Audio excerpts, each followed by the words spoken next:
Avez-vous des rituels invisibles ou totalement conscients dans votre vie qui vous tiennent debout, qui vous permettent de vous accompagner, qui sont indispensables, qui changent quelque chose quand tout à coup ils ne sont pas présents? Salut les filles d'Olympe, bienvenue dans les bulles de flow, ce défi un peu fou, vous concoctez 100 épisodes en 100 jours. Chaque bulle sera une respiration, une histoire ou un défi pour éclairer autrement nos différences, nos ressemblances et nos fameux possibles. Je suis Florence Hugui, facilitatrice des impossibles, et je vous emmène avec moi dans mes bulles d'expériences, d'anecdotes, de dialogue avec vous aussi, bien sûr. Allez, on respire et on s'envole. Avez-vous des rituels? Avez-vous des rituels invisibles ou totalement conscients dans votre vie qui vous tiennent debout, qui vous permettent de vous accompagner, qui sont indispensables, qui changent quelque chose quand tout à coup ils ne sont pas présents? Ça existe ça chez vous? Chez moi, pas vraiment. En tout cas, je ne croyais pas avoir des rituels. Et puis, j'ai commencé de me poser la question parce que j'ai réalisé que ça faisait 10 ans que je vivais au même endroit et que j'avais forcément mis en place des habitudes qu'on peut considérer comme des rituels parfois, puis parfois pas. Mais en tout cas, des choses qui reviennent dans nos vies, des choses qui sont récurrentes, des choses qui nous font du bien et des choses qui, quelque part, construisent une forme de structure invisible, comme une sorte d'exosquelette qui raconte un peu comment nous tenons debout. Je fais plutôt partie des personnes qui ont l'impression de vivre chaque jour différemment, sans aucun plan, sans aucune heure, sans aucune structure. Et c'est une illusion, évidemment, parce que bien sûr que j'ai un agenda, bien sûr que je sais à quel moment je dois recevoir qui, et bien sûr que je sais que tout n'est pas aussi libre et aussi inventif que j'aimerais que ce soit. Puis en même temps, je me rends compte que quand je mets en place une forme de structure, quand justement cet exosquelette est présent, eh bien ma vie est plus calme, elle est plus tranquille, elle est plus construite. Et puis, elle est plus détendue peut-être, parce qu'il y a quelque chose qui se met en place sans que je doive tout le temps y réfléchir. Mais je sais aussi que mon rythme personnel fait que mes rituels ne durent pas, ou alors qu'ils ont besoin d'être modifiés. Oui, boire du thé tous les matins, je le fais. Oui, c'est vrai que c'est un des gestes que je fais le plus rapidement en me levant, c'est aller mettre de l'eau à cuire, parce que ça fait partie de ma vie.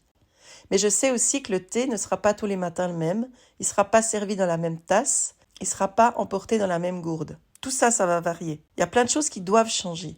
On peut avoir des rituels qui sont ancrés dans nos vies, tout en leur donnant des couleurs différentes à chaque fois. Parce que je ne fais pas partie des gens organisés au sens premier du terme, ces personnes qui ont un agenda, qui ont un tiroir bien rangé, qui ont un réveil qui sonne tous les matins à la même heure et qui n'ont pas 15 alarmes différentes qui vont sonner de manière récurrente jusqu'à ce que j'arrive enfin à ouvrir un œil. Des personnes fonctionnent comme moi, d'autres se lèvent dès le premier petit coup de semonce. J'ai commencé à observer tous ces gestes que je répète sans y penser, ce que j'appelle les rituels invisibles. Et je pense qu'il y en a aussi dans vos vies. Mais peut-être que toute cette question pour vous, elle est évidente. Peut-être que vous savez déjà que vous avez des rituels, que vous savez les nommer et que vous savez à quel moment vous faites quoi. Dans ma vie à moi, c'est pas le cas. Dans ma vie à moi, j'ai l'impression qu'il n'y en a pas, mais il y a ce fameux thé du matin. Il y a le matcha aussi qui s'y est rajouté, dont je vous reparlerai. Il y a le pipi avant de dormir. Alors là, c'est un peu biologique et normal, mais quand même, je le note. Il y a aussi le fait d'avoir un rouge à lèvres avec moi, et ça aussi, je vous en reparlerai. Et puis, il y a le moment où je rentre chez moi et où, systématiquement, je m'assois au même endroit pendant 5 minutes, comme pour humer l'air de l'endroit dans lequel je viens d'arriver et changer l'énergie qui va devoir se moduler différemment en revenant dans un lieu que j'aime, qui est le lieu dans lequel je vis depuis tellement d'années. Et ça aussi, c'est surprenant que je puisse rester si longtemps dans un même lieu. C'est très étonnant parce que ça n'a jamais été le cas dans ma vie. Et probablement que là aussi, il y a quelque chose de l'ordre de la ressource et que le lieu dans lequel je vis est finalement un rituel à lui tout seul. Ces rituels, c'est des gestes minuscules, c'est des choses totalement invisibles, même parfois, mais qui sont constantes, qui reviennent, qui fabriquent quelque chose qui a du sens pour nous. C'est pas des routines figées, c'est simplement comme des repères. J'ai envie de comparer ça aux cailloux blancs du petit Pousset qui étaient semés sur le chemin et qui permettaient de se souvenir de d'où on vient et qui permettent de retourner là où on souhaite aller. Peut-être que c'est ça, nos rituels, ces petits cailloux blancs qui jalonnent le chemin et qui nous donne un peu de sécurité là où on ne sait pas s'il y en a, parce que nos vies sont pleines de plein de surprises, plein d'agendas chargés, plein de rendez-vous à honorer, plein de défis à relever. On ne s'est jamais trop bien compris, les routines et moi-même, parce que moi, j'ai besoin de nouveautés, de surprises, de mouvements. J'arrive pas à faire la même chose 2 jours de suite sans me dire que j'ai pris un coup de vieux terrible, et surtout que je m'ennuie. Ces gestes minuscules, c'est aussi ce qui nous raccroche à nous-mêmes. Parce que quand tout s'emballe, quand on se perd, quand on a énormément de choses à faire, quand on a plein de rendez-vous à honorer, ça permet de juste se souvenir de où nous nous situons nous-mêmes. J'avais envie d'introduire ce sujet sur les rituels invisibles aujourd'hui pour vous inviter à réfléchir aux vôtres. Peut-être que pour vous c'est évident, peut-être que vous savez exactement où sont posés vos petits cailloux blancs.